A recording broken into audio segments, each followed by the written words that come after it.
I have kind of an old-fashioned sense of humor, but I like talking about modern topics. For example, I just flew in from a conference on the implementation of gender neutrality in the workplace. And boy or girl, are my arms tired. All right, they're not all gonna be like that. They're not all gonna be brilliant, so relax. Identity is a big deal today. People are talking about that. It's got me reconsidering some stuff. I'm considering making the switch to non-binary pronouns. Mostly because it's occurred to me that would set an easier standard of masculinity to live up to. Right? Like, I've accepted I am never going to be the most macho he, him. But I would make an extremely butch they, them. Don't even try and tell me I wouldn't. I know what I'm working with up here. I'm not the Marlboro man, but I could be the Marlboro person. I can do some of the things a cowboy can do. No, I can't swing a lasso or ride a horse, but I can play guitar and miss home. Yeah, and that's half of life on the range right there. I've never wrangled a steer, but I've gotten along with a little doggy. Because I'm not too manly for that. Do we got any dog people in the audience tonight? Give it up. I'm historically a cat guy, but I'm starting to get it with dogs a little bit more. I'm starting to make comments to dog owners on the street. That's a new one for me. The other day I was out for a walk, and a little pooch caught my eye, and without even thinking about it, I just said to the owner, "Hey, cute dog." And I did not expect the response I received. He said, "You know, she's more than just a pretty face." What am I supposed to say to that? I was like, okay, hey, your dog has a nice rack. Is that the praise you were looking for? I'm sorry, your dog has a nice set of racks. Because that's a pretty cool thing about dogs. They got like 6 of them. It's twice as many as that chick from Total Recall who we all love. We all love all 3 boobs McGee. I'm a former teacher. Give it up for that. Former, that's right. I got out of there. That's the thing to applaud. It's not easy. It's harder than escaping Scientology. You know, they trap you right in. To stop being a teacher, what I had to do was I had to set aside my giant ego and admit that the best thing I could do for those kids was turn around and walk out of their lives for good. And I'll tell you, that wasn't easy.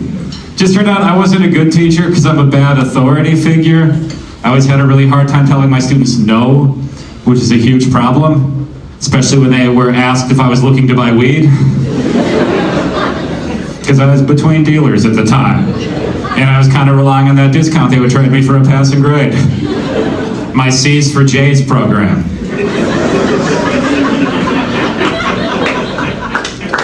I think smoking pot actually made me a better teacher. I really do, and I have evidence to back that up. Right around the time I started getting high, all of my students' grades drastically improved. I don't know what it was. Suddenly their essays weren't so hard to read anymore. I'm like, oh, I get it. It's the first time a student ever gave me an apple, and I turned it into a pipe and got high out of it. It's a perfect, harmonious relationship. Speaking as a former teacher, I do want to say I don't think we should be arming teachers in the classroom. I think that's a bad idea. Don't give teachers guns. Because the entire time I was a teacher, anytime they gave me any new technology for my classroom, I eventually abused it.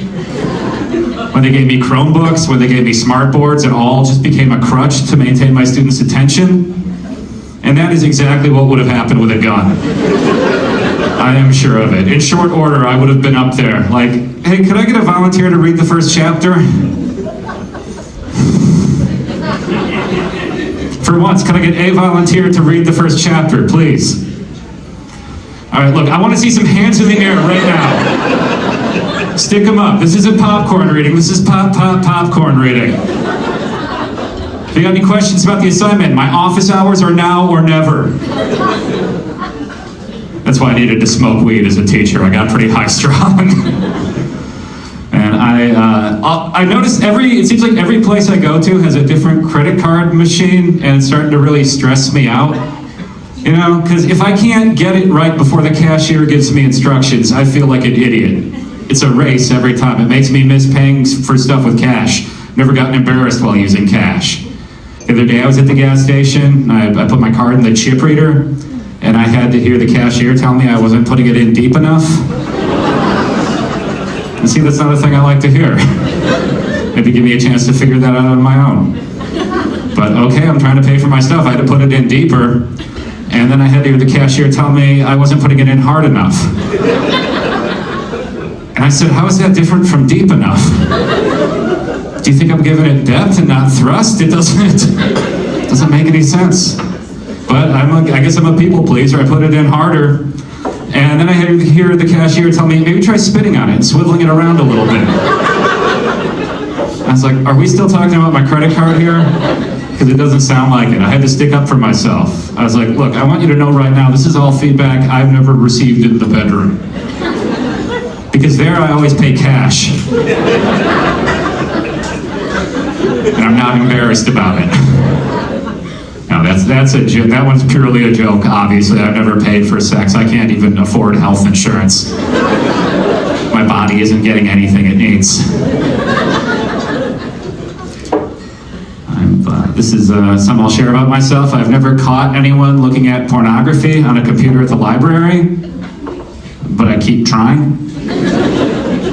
Because I want to see what that experience feels like the other way around.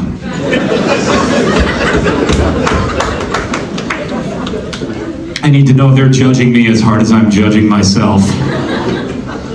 I waste too much time on the internet, and it's because I can't resist a catchy headline. You know, anytime I see something that proposes a question, I can't help but click on it. The other day, I was browsing around, and I saw a headline that said, "Horse sperm sets record." And I needed to know more. And from that article, I learned that apparently one of the most expensive liquids in the world is racehorse semen. Has anyone else heard this? Yeah, there was an auction where a gallon of thoroughbred jizz sold for $5 million. Right? And that just made me laugh so hard because to the untrained palate, that's going to taste exactly like Clydesdale. You're just paying for a brand name at that point.